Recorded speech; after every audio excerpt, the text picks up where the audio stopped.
Good morning everyone. Class 8th, subject Social Studies,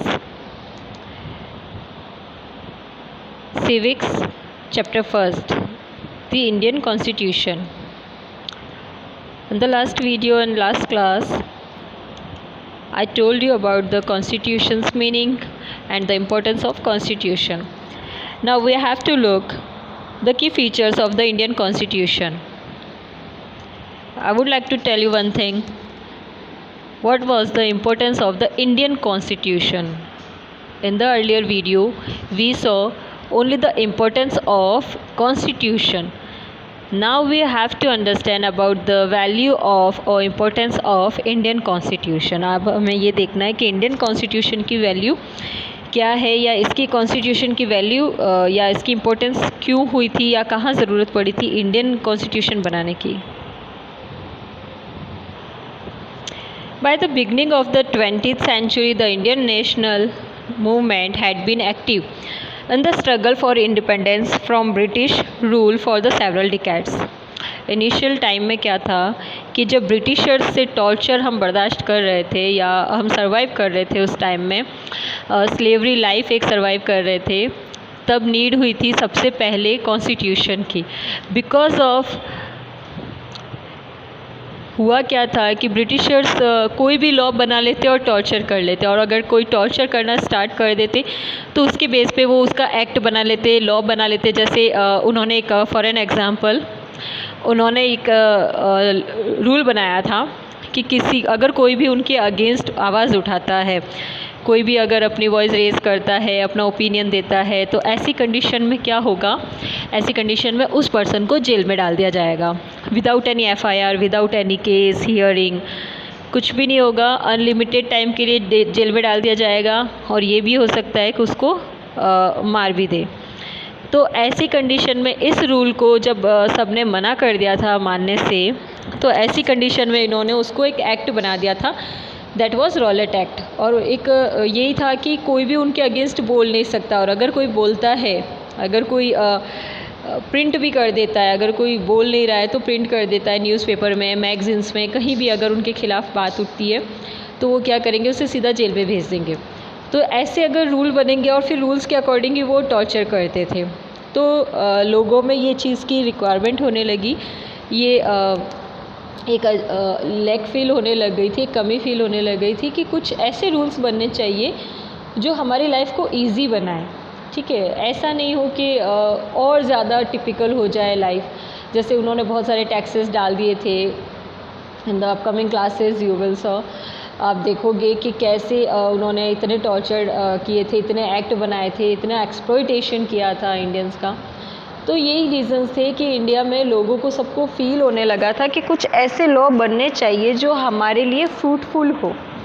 तो beginning time में ही इसकी starting हो गई थी, जब ब्रिटिशर्स ने अपना टॉर्चर एक्सट्रीम कर लिया था, बहुत ज़्यादा एक्सेस हो गया था.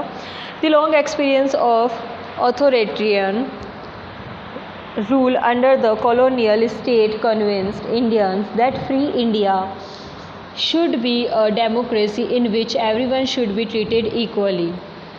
अब जब इंडिया के लिए आज़ादी की आवाज़ उठने लगी थी, उसी वक्त डिसाइड हो गया था कि इंडिया को एक डेमोक्रेटिक गवर्नमेंट प्रोवाइड करवानी चाहिए, जिससे कोई भी पर्सन अपनी लाइफ को अपने तरीके से जी सकता है. एक सेल्फ जो डेवलपमेंट होता है, एक सोशल डेवलपमेंट होता है, वो सारा कर सकता है. वो किसी चीज़ के लिए बाउंड नहीं होना चाहिए, क्योंकि डेमोक्रेटिक कंट्री में क्या होता है, पब्लिक जैसा कहती है वैसा ही होता है, और रिप्रेजेंटेटिव भी इलेक्टेड होते हैं तो वो पब्लिक की तरफ से ही होते हैं. ठीक है, उनकी चॉइस के अकॉर्डिंग होते हैं. तो ऐसी ही डिमांड थी, और हुआ भी ऐसा ही था. जब इंडिया आज़ाद हुआ था, फ्री इंडिया में, आज़ाद इंडिया में यही चीज़ें थी कि कोई भी कंट्री के जो रूल्स रेगुलेशंस होते हैं वो सारे किस पे डिपेंडेंट करते हैं, पब्लिक की विशेस पे, उनकी रिक्वायरमेंट पे, उनकी नीड पे.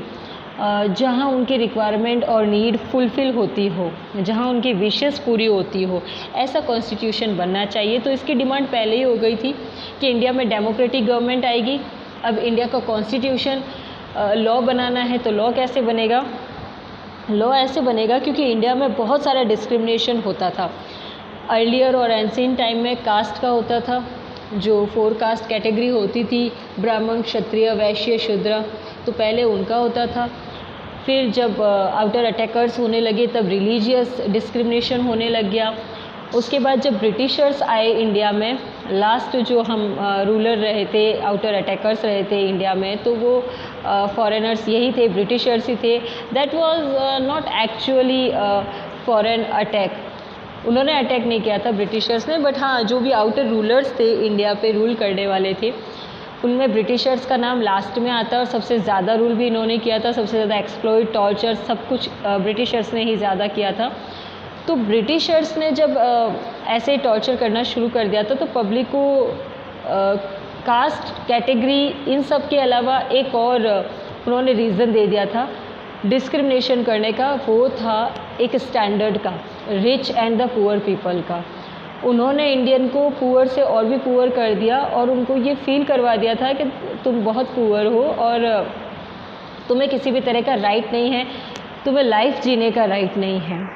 तो ऐसा जब उनके मन में आ गया था, तो सब चाहते थे कि ऐसा नहीं हो सकता है, क्योंकि जब हम एक बार आवाज़ उठा सकते हैं किसी गलत के ख़िलाफ़, तो हम उसके लिए जीत भी हासिल कर सकते हैं। जीत जाएंगे उसके बाद क्या, ब्रिटिशर से हम परेशान हैं, टॉर्चर हो रहे हैं, ओके, हमने ब्रिटिशर्स को भगा दिया, मार दिया, हरा दिया, उसके बाद क्या होगा, उसके बाद हम कैसे रहेंगे इंडिया में।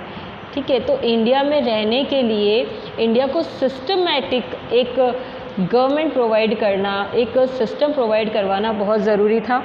गवर्नमेंट प्रोवाइड करवा भी देंगे, डेमोक्रेटिक गवर्नमेंट आ भी गई, बट गवर्नमेंट किसके बेस पे काम करेगी, गवर्नमेंट काम करेगी on the base of the rules, regulations, laws, acts, इन सब के बेस पे काम करेगी।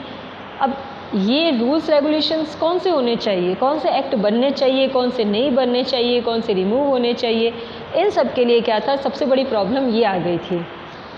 तो जब ऐसी प्रॉब्लम हो गई थी, around 300 people who became members of the constituent assembly in 1946। इस प्रॉब्लम को सॉल्व करने के लिए क्या हुआ था, एक असेंबली बनाई गई थी, दैट वाज कॉन्स्टिट्यूएंट असेंबली, नाम था उसका असेंबली का। एक टीम बनाई थी, एक ग्रुप बनाया था, उसका नाम था कॉन्स्टिट्यूएंट असेंबली। कब बनाई थी, 1946 में। और वो किस लिए बनी थी, वो बनी थी and who met periodically for the next 3 years to write India's constitution. और वो कॉन्स्टिट्यूएंट असेंबली बनी थी कि आने वाले अपकमिंग जो 3 year होंगे, उसमें क्या होगा, इन 3 years में कॉन्स्टिट्यूशन बनाया जाएगा, लिखा जाएगा। इंडिया का कॉन्स्टिट्यूशन एक अडॉप्टेड कॉन्स्टिट्यूशन है। These are the some features और दीज आर कुछ इसके स्पेशलिटीज़ हैं इंडियन कॉन्स्टिट्यूशन की। वर्ल्ड का सबसे लार्जेस्ट कॉन्स्टिट्यूशन है, सबसे लंबा है, सबसे बड़ा है। और इसके अलावा ये भी है कि कॉन्स्टिट्यूशन में जो अपना इंडियन कॉन्स्टिट्यूशन है वो अडॉप्टेड कॉन्स्टिट्यूशन है, क्योंकि हर एक कॉन्स्टिट्यूशन से थोड़ी थोड़ी बातें जो है उनके रूल्स रेगुलेशंस अडॉप्ट किए हुए हैं हम इंडिया में। इंडिया का खुद का कॉन्स्टिट्यूशन नहीं है, ये एक अडॉप्टेड कॉन्स्टिट्यूशन है। ठीक है, these members of the constituent assembly had a huge task. इनके पास एक बहुत बड़ा ह्यूज टास्क था, बहुत बड़ा टास्क था। देखो, इतने पूरे इंडिया के लिए, पूरी एक कंट्री के लिए कॉन्स्टिट्यूशन बनाना है, लॉ बनाना है, रूल्स बनाने हैं, तो ये सारे क्या होंगे, इसके लिए ज़रूरी है कुछ चीज़ें। तो कॉन्स्टिट्यूएंट असेंबली क्या था, एक ह्यूज टास्क था ये, किसके लिए, वहाँ कॉन्स्टिट्यूएंट असेंबली के मेंबर्स के लिए।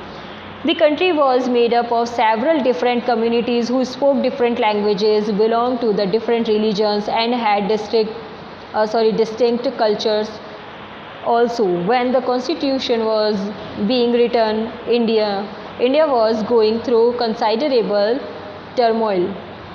अब इंडिया में कंडीशन कुछ ऐसी थी, ऐसी जगह के लिए रूल बनाना था, जैसे अगर अमेरिका के लिए बनाना पड़े दैट इज़ ईजी, अमेरिका के लिए, चाइना के लिए, क्योंकि वहाँ पे एक फीलिंग, एक तो नेशनलिज्म, एक वो एक रिलीजियस कंट्री है, चाइना भी एक बुद्धिस्ट कंट्री है और अमेरिका एक क्रिश्चियन कंट्री है।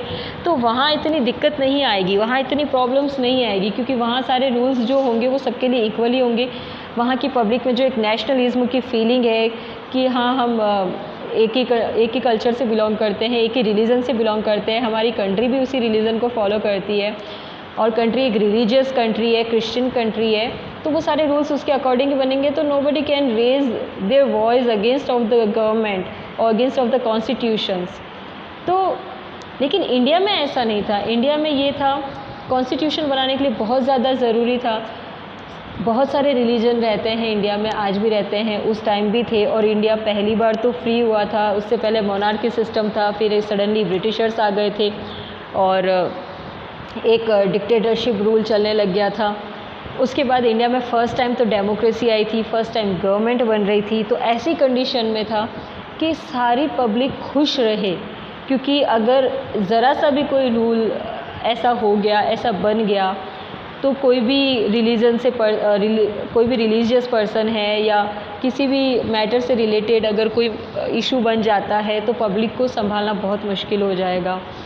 और ये रूल्स जो बनेंगे वो टेम्परेरी तो थे नहीं, वो परमानेंट होते हैं। कॉन्स्टिट्यूशन परमानेंट बनता है। इंडिया में जो कॉन्स्टिट्यूशन पहले बना था, आज भी वही कॉन्स्टिट्यूशन चल रहा है।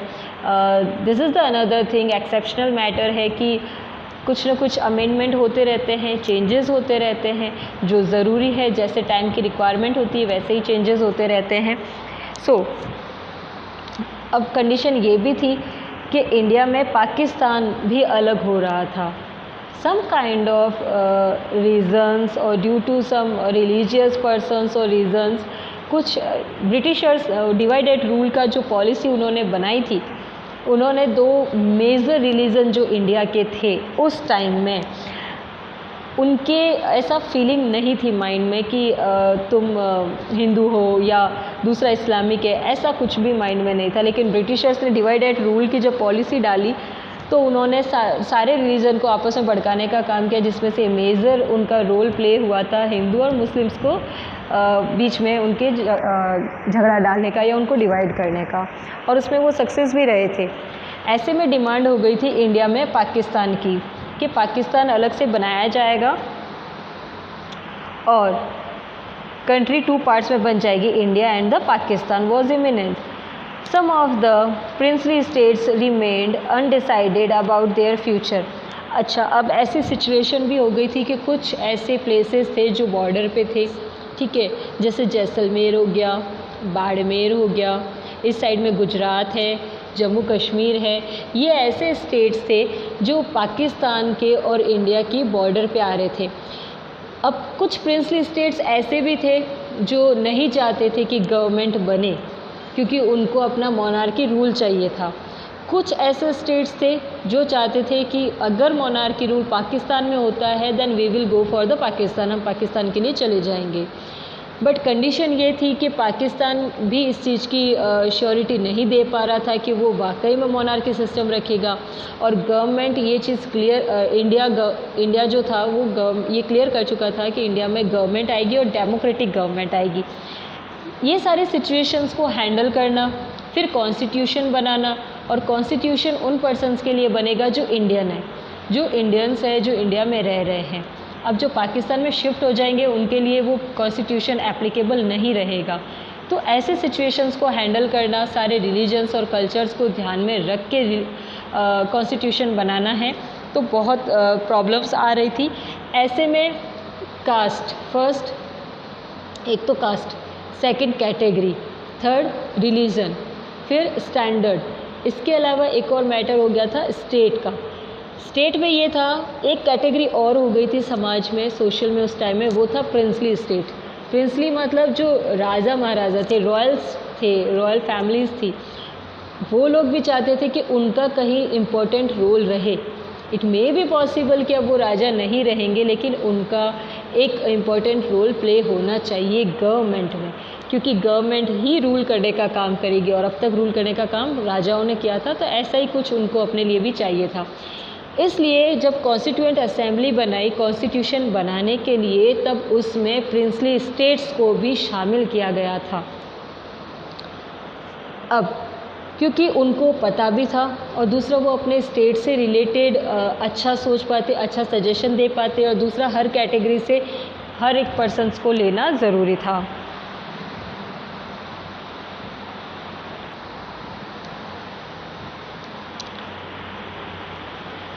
All of these issues played on the minds of the members of the Constituent Assembly. सबके माइंड में ये सारे इश्यूज थे. As they drafted the constitution, उन्होंने कॉन्स्टिट्यूशन का ड्राफ्ट बनाया था. ड्राफ्ट होता है एक आउटलाइन प्रिपेयर करना, ठीक है. एक आउटलाइन होता है मतलब आप अगर कोई बड़ा काम कर रहे हो तो उससे रिलेटेड आप एक आउटलाइन बनाओगे, तो वो आउटलाइन प्रिपेयर कर रहे थे. वो ड्राफ्टिंग कमेटी उसके लिए अलग बनी थी, इसमें मेंशन नहीं है. बाकी एक ड्राफ्टिंग कमेटी भी बनी थी जिसने एक आउटलाइन बनाने का काम किया था. कॉन्स्टिट्यूएंट असेंबली में ही एक ड्राफ्टिंग कमेटी अलग से थी. Assembly as they drafted the constitution, they rose to the occasion and gave this country a visionary document that reflects a respect for the final document, also reflects their concern for eradicating poverty through socio-economic reforms, as well as emphasizing the crucial role the people can play in choosing their representatives. इन सारे problems के बीच में drafting committee ने, constituent assembly ने एक solution निकाला था कि government को सेलेक्ट करने का काम, चूज़ करने का काम हम क्या करेंगे, डायरेक्टली पब्लिक को दे देंगे. इट विल बी बेटर, बहुत अच्छा रहेगा अगर पब्लिक अपनी तरफ से किसी रिप्रेजेंटेटिव को इलेक्ट करने का काम करती, क्योंकि वो पब्लिक के चॉइस से रहेगा. तो वो अगर गवर्नमेंट को गवर्न करने का काम कर रहा है, माइंड करने का काम कर रहा है, तो पब्लिक को इश्यूज नहीं रहेंगे. Listed below the key features of the Indian Constitution. While reading this, keep in mind the above mentioned concern of diversity, unity, socio-economic reforms and the representation.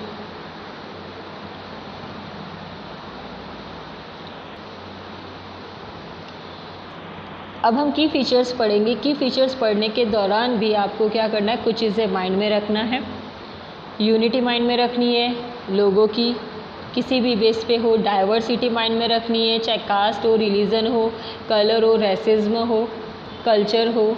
Socio economy, social के हिसाब से कोई अगर कम है, ज़्यादा है, कास्ट है, category के हिसाब से है, इकोनॉमिकली कोई रिच है, कोई पुअर है. इन सारी बातों को ध्यान में रख के हमें फेडरलिज्म या आगे जो आने वाले दूसरे फीचर्स हैं उनको पढ़ना पड़ेगा, क्योंकि कॉन्स्टिट्यूशन बना भी उन्हीं बातों को ध्यान में रख के है. और अगर हमें समझना है तो हमें ये सारी बातें भी ध्यान में रखनी पड़ेगी. In the next video I will make you explain federalism and other key features of the Indian Constitution. Till then, take care of yourself. Thank you for the watching.